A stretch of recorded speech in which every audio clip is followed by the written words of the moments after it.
हाँ जी बेटा, गुड मॉर्निंग।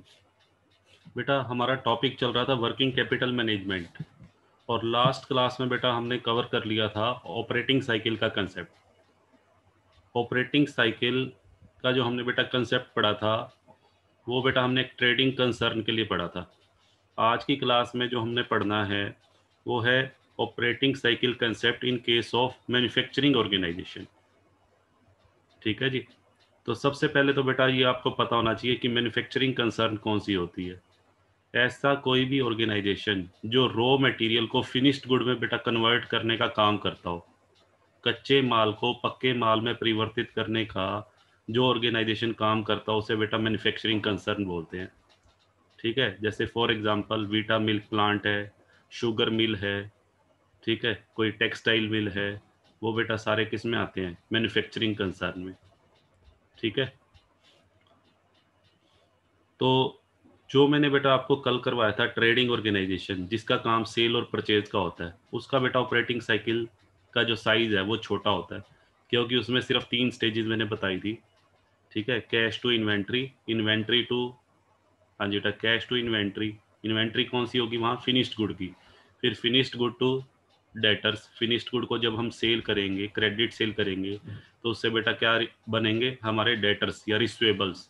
और रिसीवेबल से बेटा जब हमारे पास पैसा आएगा तो फिर वो फिर से किस में कन्वर्ट हो जाएगा? कैश में। तो वहाँ 3 स्टेजेस थी, जबकि मैन्युफैक्चरिंग कंसर्न के अंदर बेटा टोटल 5 स्टेजेस हैं ऑपरेटिंग साइकिल की। वो 5 स्टेजेस बेटा कौन सी हैं? सबसे पहली स्टेज, हाँ जी बेटा, इन्वेंट्री को, कैश को किस में कन्वर्ट करना। सबसे पहले बेटा हम कैश से क्या परचेज करेंगे? Raw material. ठीक है, जैसे कोई शुगर मिल है, शुगर मिल को शुगर बनाने के लिए क्या परचेज करना पड़ेगा? Sugar cane. ठीक है जी। फिर वो रॉ मटेरियल बेटा उसकी प्रोसेसिंग होगी, ठीक है, मशीनों में डाला जाएगा, उससे बेटा क्या होगा? वो वर्क इन प्रोग्रेस में, वर्क इन प्रोग्रेस का मतलब क्या होता है? Semi finished good. फिर बेटा वर्क इन प्रोग्रेस को हम फिनिश्ड गुड में कन्वर्ट करेंगे, और फिनिश्ड गुड में कन्वर्ट करने के बाद बेटा उसको सेल होने में भी टाइम लगेगा। ये जितनी भी स्टेजेस हैं इन सब के अंदर टाइम गैप इन्वॉल्व है। ठीक है। तो फिनिश्ड गुड से बेटा सेल होने में ऐसा तो है नहीं कि आज आपका कोई चीज़ बन के तैयार हुई, आज आपका कोई प्रोडक्शन रेडी हुआ और वो इमीडिएटली सेल हो जाएगा। ठीक है बेटा, प्रोडक्शन रेडी होने के बाद सेल होने में भी बेटा टाइम लगता है। तो to convert the finished good into receivable, sale होने पे बेटा वो रिसीवेबल में कन्वर्ट होगा अगर आपकी सेल क्रेडिट है तो। और फिर बेटा क्या होगा? To convert the receivable into cash, फिर जो आप अपने डेटर्स डेटर्स को बेटा क्रेडिट पीरियड अलाउ करोगे, तो उस क्रेडिट पीरियड के अंदर अंदर कस्टमर को पैसा देना होता है। ठीक है, तो वो पैसा आप रिकवर करोगे। तो फाइनली जो आपके रिसीवेबल्स हैं वो किस में कन्वर्ट हो जाएंगे? कैश में। इस पूरे साइकिल को बेटा क्या बोलते हैं? Operating cycle. इसकी बेटा टोटल मिला के कितनी स्टेजेस हुई? 5 स्टेजेस। इसको बेटा आप ऐसे भी समझ सकते हैं, हाँ जी, ऑपरेटिंग साइकिल का जो मैंने 5 स्टेजेस बताई हैं वो 5 की 5 स्टेजेस बेटा यहाँ मैंने शो की हुई हैं डायग्राम की हेल्प से। सबसे पहले कैश, कैश से बेटा क्या कन्वर्ट होगा? Raw material. रॉ मटेरियल से बेटा फिर आप क्या करोगे? ये वर्क इन प्रोग्रेस, ये स्टेज है work in progress, production stage. ठीक है, ये परचेज स्टेज हो गई, ये प्रोडक्शन स्टेज हो गई। प्रोडक्शन के बाद बेटा फिर क्या होगा? हाँ जी बेटा, उसके बाद वो कन्वर्ट होंगे फिनिश्ड गुड में। ठीक है, और फिनिश्ड गुड में कन्वर्ट होने के बाद, फिनिश्ड गुड में कन्वर्ट होने के बाद बेटा हम उनको क्या करेंगे? सेल करेंगे। सपोज करो हमारी जो सेल है वो क्रेडिट सेल है। ठीक है, तो क्रेडिट सेल बेटा हम करेंगे तो हम अपने डेटर्स क्रिएट करेंगे, तो डेटर्स को बेटा हम अपना टाइम पीरियड अलाउ करेंगे, तो कुछ टाइम के बाद हमें अपने डेटर से पैसा कलेक्ट होगा। तो ये बेटा जो सारी स्टेजेस हैं ये operating cycle of A manufacturing concern. ठीक है, तो इसका बेटा टाइम पीरियड हमें कैसे कैलकुलेट करना है? देखिए, ऑपरेटिंग साइकिल का जो टाइम पीरियड है उसको कैसे कैलकुलेट करना है? इसको बेटा कैलकुलेट करने के लिए सबसे पहली बात, यहाँ पे 2 चीज़ें आएंगी। हाँ जी बेटा, एक तो ग्रोस ऑपरेटिंग साइकिल और दूसरा बेटा नेट ऑपरेटिंग साइकिल। तो ग्रॉस ऑपरेटिंग साइकिल बेटा इसमें होगा stock of raw material plus stock of work in progress plus stock of बेटा, हाँ जी बेटा, फिनिश्ड गुड प्लस, हाँ जी बेटा, प्लस क्या लेंगे, स्टॉक ऑफ, हाँ जी बेटा, रॉ मटेरियल हो गया, हमारा वर्क इन प्रोग्रेस हो गया, finished good plus finished good बेटा सेल होगी तो डेटर्स, और माइनस बेटा, माइनस किस में करेंगे इन केस ऑफ नेट। ये तो हमारा ग्रोस ऑपरेटिंग साइकिल हो गया। और नेट ऑपरेटिंग साइकिल में रॉ मटेरियल का stock plus work in progress का जो होल्डिंग पीरियड है, हाँ जी बेटा, raw material holding period plus work in progress holding period plus finished good holding period plus debtors, debtors holding period कह लो या रिसीवेबल होल्डिंग पीरियड, ठीक है। और यहाँ पे क्या होगा, एफ प्लस डी माइनस सी बेटा और हो जाएगा, ठीक है। अब आपको ध्यान क्या रखना है, नेट ऑपरेटिंग साइकिल का एक तो बेटा दूसरा नाम है cash conversion cycle. Net operating cycle is also known as cash conversion cycle, ठीक है। अच्छा जी, यहाँ पे बेटा R, R W F D और सी बेटा क्या है, हाँ जी बेटा, आर का मतलब है बेटा raw material holding period, holding period कह लीजिए या स्टोरेज पीरियड, बात एक ही है। एफ का मतलब, डब्ल्यू का मतलब बेटा work in progress holding period या semi finished good holding period कह सकते हो आप। एफ का मतलब बेटा फिनिश्ड गुड्स स्टोरेज पीरियड या होल्डिंग पीरियड। उसके बाद बेटा हमने लिया डी, डी का मतलब होता है डेटर्स, डेटर्स कह लीजिए या रिसीवेबल, डेटर्स और रिसीवेबल कलेक्शन पीरियड।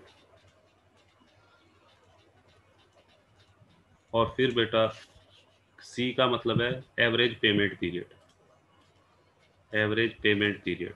आपके जो क्रेडिटर्स हैं जिनसे आप उधार में रॉ मटेरियल खरीदते हो, वो भी तो बेटा आपको पेमेंट करने के लिए कुछ टाइम पीरियड अलाउ करते हैं, तो average payment period.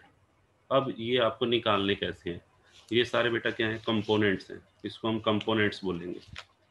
These are called components of operating cycle. तो ये सारे कंपोनेंट्स बेटा आपको कैलकुलेट करने पड़ेंगे, ठीक है। ये बेटा जो आपके जितने भी कंपोनेंट्स हैं इनको कैसे कैलकुलेट करना है देखिए।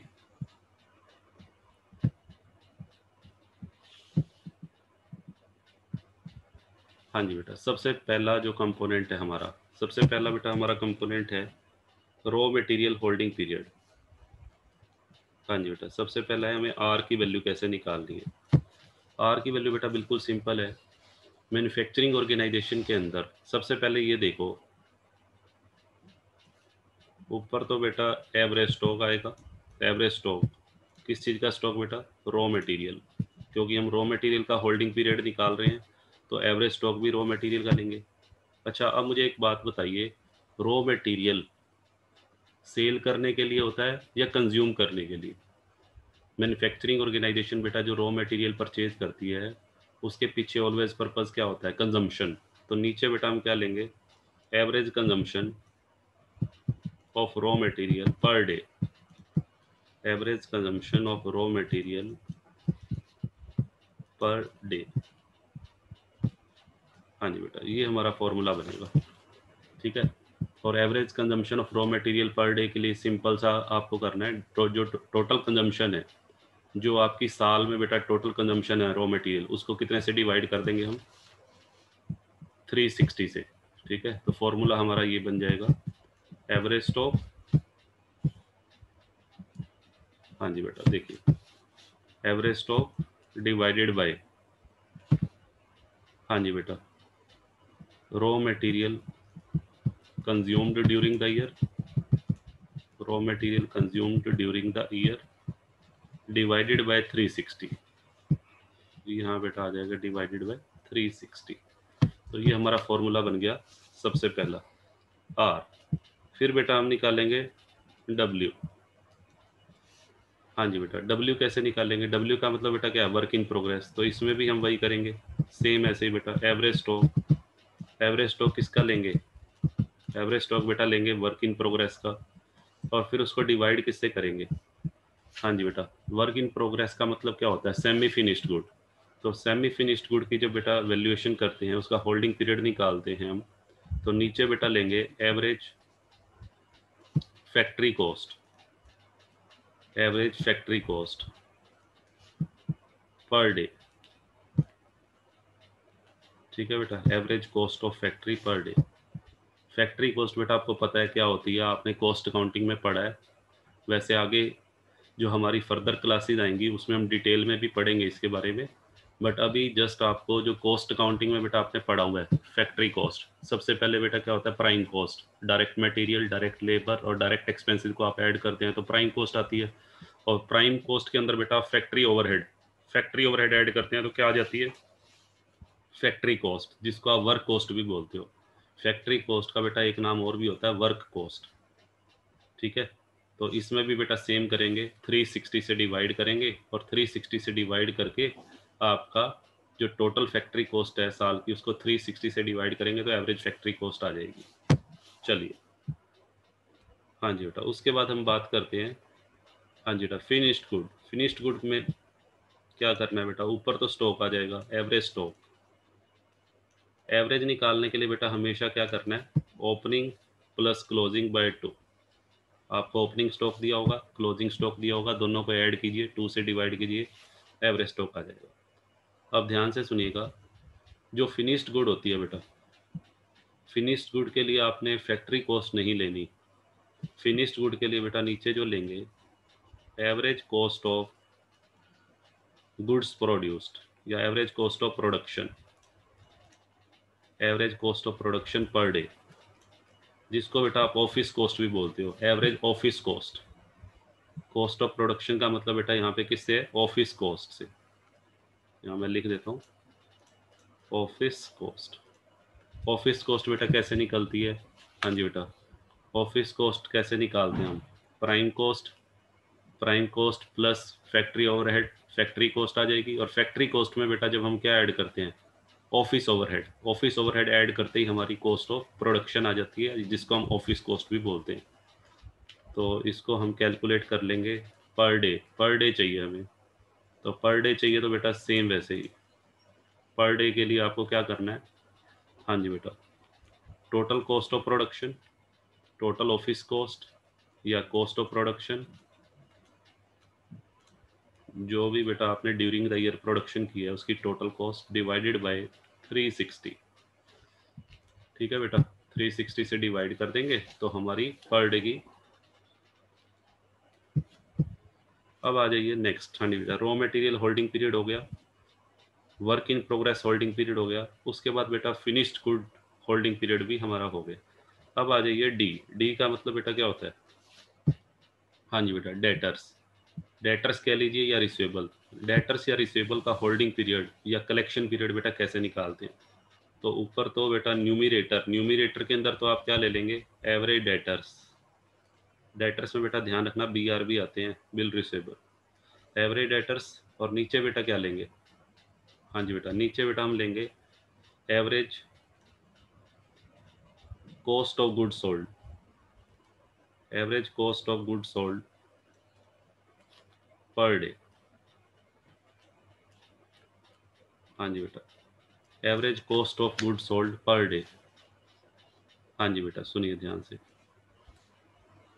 अब ध्यान से सुनिए, यहाँ पे हमने क्या लिया है, यहाँ बेटा हमने लिया है कॉस्ट ऑफ गुड सोल्ड। देखो, सबसे पहले केस में हमने रॉ मटेरियल लिया, सेकंड केस में हमने फैक्ट्री कॉस्ट लिया। ठीक है, फैक्ट्री कॉस्ट का जो मीनिंग होता है मैं लिख देता हूँ वैसे, फैक्ट्री कॉस्ट होती है प्राइम कॉस्ट प्लस, हाँ जी बेटा, prime cost plus factory overhead होती है जनरली, बट इसमें भी मैं कुछ बातें आगे आपको और बताऊंगा जो कि आपको ध्यान रखनी है। अभी तो ये आपको गिवन होगा फैक्ट्री कॉस्ट। ठीक है, कॉस्ट ऑफ प्रोडक्शन का मतलब बेटा office cost. Cost of production वैसे जनरली क्या होती है, कॉस्ट ऑफ प्रोडक्शन होती है फैक्ट्री कॉस्ट में बेटा जब हम क्या ऐड कर देते हैं, ऑफिस ओवरहेड ऐड करके कॉस्ट ऑफ प्रोडक्शन आ जाती है। ठीक है, और यहाँ पे बेटा मैंने क्या लिखवाया, average debtor divided by average cost of goods sold, ठीक है। तो average cost of goods sold बेटा कैसे निकलती है ये भी हम आगे करेंगे। अभी जस्ट मैं इतना बता देता हूँ, जब हम average cost of goods sold निकालते हैं तो क्या फॉर्मूला होता है उसका, cost of production plus opening stock और finished good minus closing stock, ठीक है। जो इस साल हमने करंट ईयर में प्रोडक्शन किया उसमें पिछले साल का पहले बचा हुआ स्टॉक यानी कि ओपनिंग स्टॉक ऐड कर दो और माइनस क्लोजिंग स्टॉक बेटा लेस कर देंगे तो कॉस्ट ऑफ गुड्स सोल्ड आ जाएगी। तो average debtors divided by average cost of goods sold per day, ये बेटा हम निकालेंगे और फिर वही इसको निकालने के लिए टोटल कॉस्ट को 360 से डिवाइड कर देंगे तो वो बेटा हमारा डी आ जाएगा। उसके बाद बेटा हमें क्या निकालना है, हाँ जी बेटा हमारा डी भी हो गया। डी के बाद बेटा फिर हमें निकाल लेंगे फिफ्थ नंबर पे, हाँ जी बेटा उसके बाद हमें क्या कैलकुलेट करना है, सी। सी का मतलब बेटा एवरेज पेमेंट पीरियड। अब यहाँ पे देखिएगा ध्यान से, एवरेज पेमेंट पीरियड निकालने के लिए ऊपर तो बेटा लेंगे एवरेज क्रेडिटर्स या एवरेज पेबल्स भी कह सकते हो बेटा। क्रेडिटर्स की बजाय आप पेबल्स लिखेंगे। डेटर्स को दूसरा नाम क्या है, रिसीवेबल, ठीक है। और डिवाइडेड बाय नीचे बेटा क्या लेंगे, नीचे लेंगे average net credit purchase per day, average net credit purchases per day,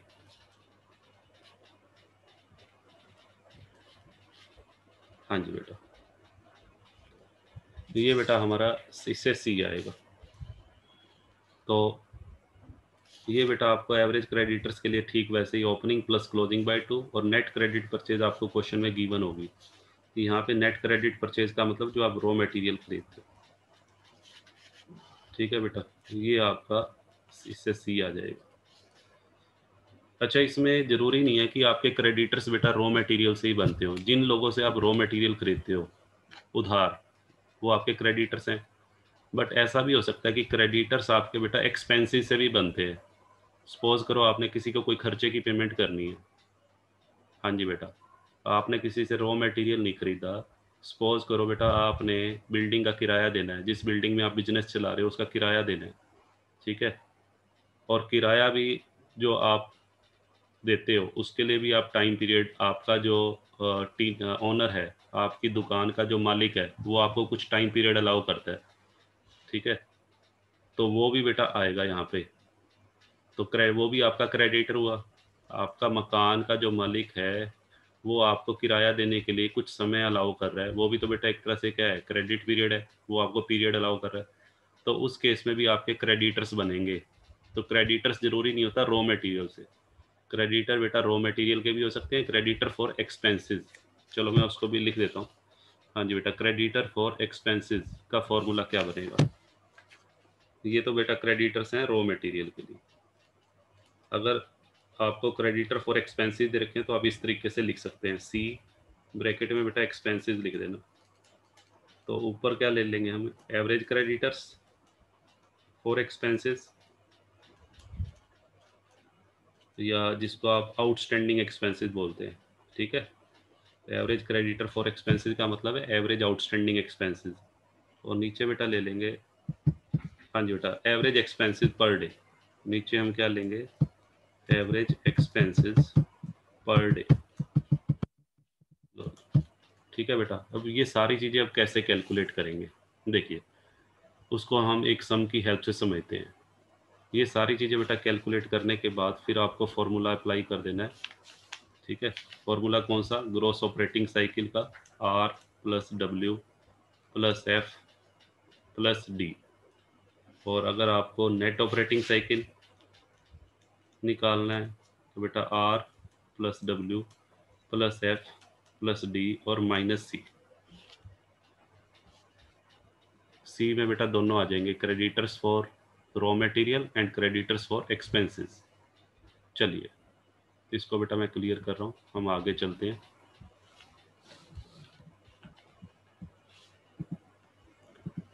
हाँ जी बेटा देखिए, एक मैन्युफैक्चरिंग ऑर्गेनाइजेशन का बेटा मैंने सम लिया।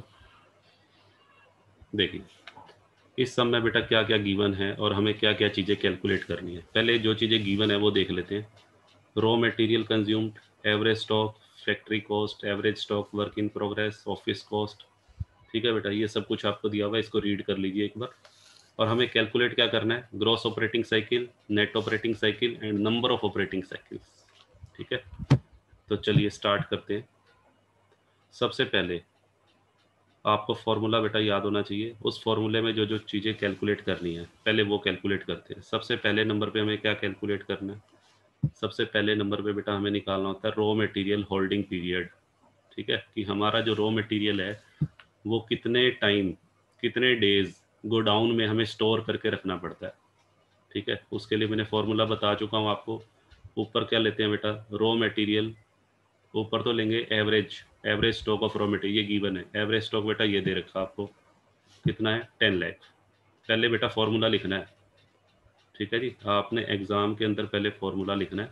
मैं डायरेक्ट अभी फॉर्मूला मैं ऑलरेडी अभी लिख के ही आया हूँ अभी पीछे। तो डिवाइडेड बाय बेटा नीचे क्या लेना है, raw material consumption per day. Days बेटा दे रखे हैं नीचे, 365 नहीं लेने, 360 लेने। तो यहाँ कितना आ जाएगा, 60 लाख। और यहाँ बेटा हो जाएगा इंटू 360, डिवाइडेड बाय 360 लगा लो, चाहे तो यहाँ पे लो बेटा नीचे ही लगा देता हूँ ताकि आपको कंफ्यूज ना हो आप। तो यहाँ बेटा 360 लगा देंगे। ठीक है, इसको डिवाइड करके कैलकुलेट कर लेंगे। हाँ जी बेटा, ये हमारा आ जाएगा 60 डेज।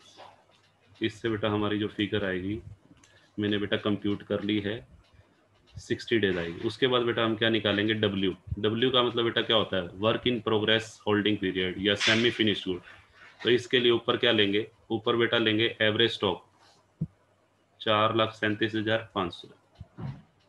और नीचे बेटा क्या लेंगे, average factory cost. Average factory cost कैसे निकलेगी, 1,05,000 डिवाइडेड बाय 360।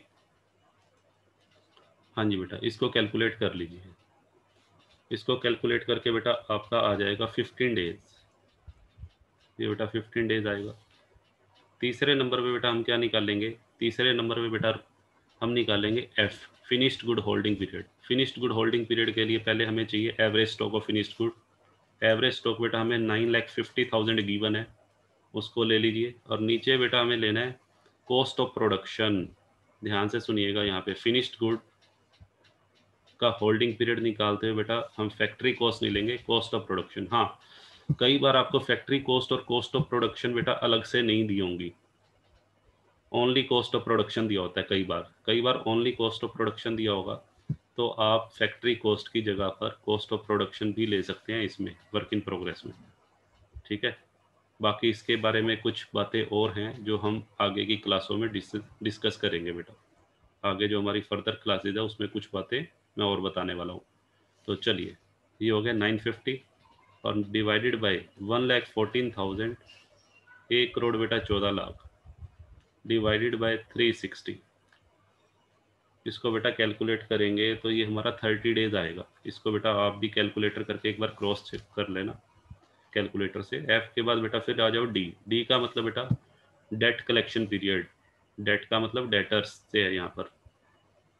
ठीक है, डेट का मतलब एक बेटा लोन भी होता है, बट यहाँ पे डेट, डेट का मतलब डेट कलेक्शन पीरियड जब आ जाए तो इसका मतलब डेटर कलेक्शन पीरियड।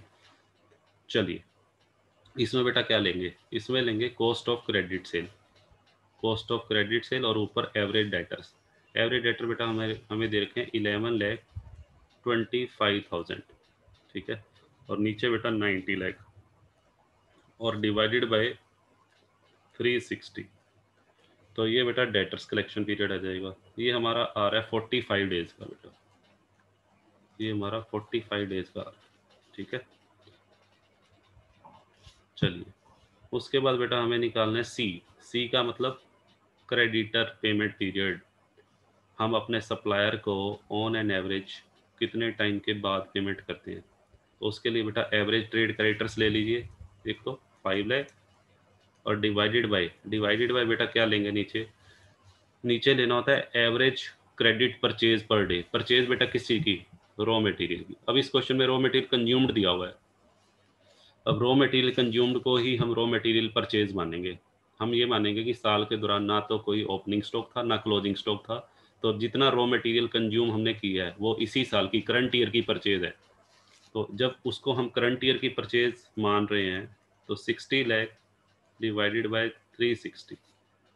हाँ जी बेटा, इसको कर लीजिए, इसको बेटा कैलकुलेट करके आपका आएगा। हाँ जी बेटा, ये मैंने बेटा कैलकुलेट कर लिया, ये बेटा 60 डेज आ रहा है।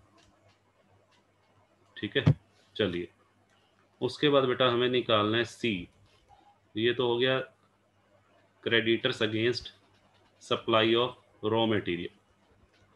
अब बेटा creditor against expenses, creditor against expenses ये कैसे निकलेंगे? हाँ जी बेटा, एक्सपेंसेस आपको दे रखे हैं और average creditor for expenses, outstanding expenses आपके 5 लाख के हैं और divided by average expenses per day 30 lakh के, तो बेटा टोटल एक्सपेंसेस हैं आपके पूरे साल के, और डिवाइडेड बाय 360। ठीक है बेटा, तो इसको डिवाइड करो, इसको कैलकुलेट करके बेटा आपका आ जाएगा। हाँ जी, ये बेटा हमारा आ रहा है 60 डेज, ये बेटा हमारा 30 था, सॉरी ये 30 डेज था और ये बेटा हमारा 60 डेज आएगा। लो जी, तो सबसे पहले बेटा ये आपने सारे पीरियड्स निकाल लेने हैं। अब आपको करना क्या है, अब बेटा फॉर्मूला लगाना है जस्ट। तो पहले मैं निकाल लेता हूँ ग्रॉस ऑपरेटिंग साइकिल। फॉर्मूला बेटा हमें पता है, सीधी मैं वैल्यूज पुट कर दूँ। अब फॉर्मूला हमारा ये है, ठीक है, और इस फॉर्मूले में बेटा वैल्यूज पुट करेंगे हम 60 प्लस 15 प्लस 75 हो गया प्लस 30 105 और प्लस 45, 150 दिन, 150 दिन का आपका बेटा ग्रॉस ऑपरेटिंग साइकिल आ गया। अब हमें चाहिए net operating cycle. Net operating cycle बेटा कैसे निकलेगा? Net operating cycle is equal to gross operating cycle, gross operating cycle में से बेटा क्या माइनस कर देंगे? सी, यानी कि 150 डेज में से, हाँ जी बेटा 150 डेज का हमारा ग्रॉस ऑपरेटिंग साइकिल है, उसमें से बेटा क्या माइनस करना पड़ेगा? एक तो बेटा 30 और एक 60, टोटल मिला के 90 माइनस कर दीजिए, तो ये बेटा हमारा 60 डेज हमारा नेट ऑपरेटिंग साइकिल। ठीक है, और एक चीज हमारे से और पूछी हुई है, number of operating cycles. Number of operating cycle बेटा कैसे निकालेंगे? देखिए, साल में बेटा कितने ऑपरेटिंग साइकिल्स होंगे, यानी कितनी बार हमारी करंट एसेट्स रोटेट होंगी, उसको बेटा कैलकुलेट करने का सिंपल सा फॉर्मूला है 360 divided by life of one operating cycle. 360 को बेटा अगर मैं एक ऑपरेटिंग साइकिल की लाइफ से डिवाइड कर दूं, हमारी एक ऑपरेटिंग साइकिल की लाइफ कितनी आई है? हाँ जी बेटा, एक ऑपरेटिंग साइकिल की लाइफ आई है 60 डेज, तो 60 से बेटा डिवाइड कर देते हैं। नंबर ऑफ ऑपरेटिंग साइकिल का मतलब है नंबर ऑफ ऑपरेटिंग साइकिल, ये किस, जब मैंने आपको बताया था जब ऑपरेटिंग साइकिल के बारे में कुछ भी क्लियर ना हो, ग्रोस या नेट, तो नेट मान के करना। तो यहाँ बेटा 6 साइकिल्स बनेंगे। ठीक है, यानी कि हमारी जो करंट एसेट्स हैं वो साल में बेटा कितनी बार रोटेट होंगी? 6 बार। बताइए, ठीक है, आई थिंक बेटा क्लियर है। ये जो सारी चीज़ें हैं बेटा, average stock of raw material या raw material consume, work in progress के लिए जो हमने फैक्ट्री कॉस्ट की बात की, फिनिश्ड गुड के लिए हमने कॉस्ट ऑफ गुड सोल्ड, ठीक है, कॉस्ट ऑफ प्रोडक्शन, तो इन सब की आगे हम चर्चा करेंगे कैसे कैलकुलेट करने हैं। इस क्वेश्चन में तो सारी चीज़ें बेटा आपको गिवन थी, तो जस्ट आपको फॉर्मूला अप्लाई करना था। ठीक है, चलिए,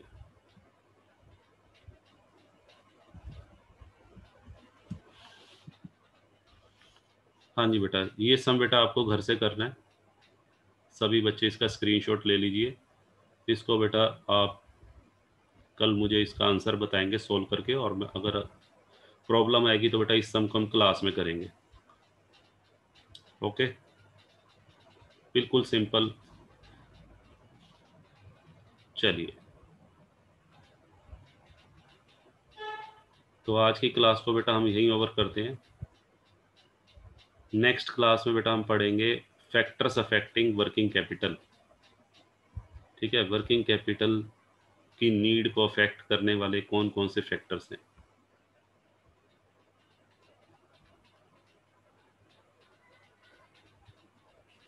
हाँ जी बेटा। तो आज की क्लास को बेटा यहीं ओवर करते हैं, बाय-बाय। और जिन बच्चों ने बेटा चैनल सब्सक्राइब नहीं किया है, सभी से रिक्वेस्ट है कि मेरा चैनल सब्सक्राइब कर देना पंकज बत्रा क्लासेस के नाम से, और बेटा कमेंट्स भी ज़रूर डाल दीजिएगा।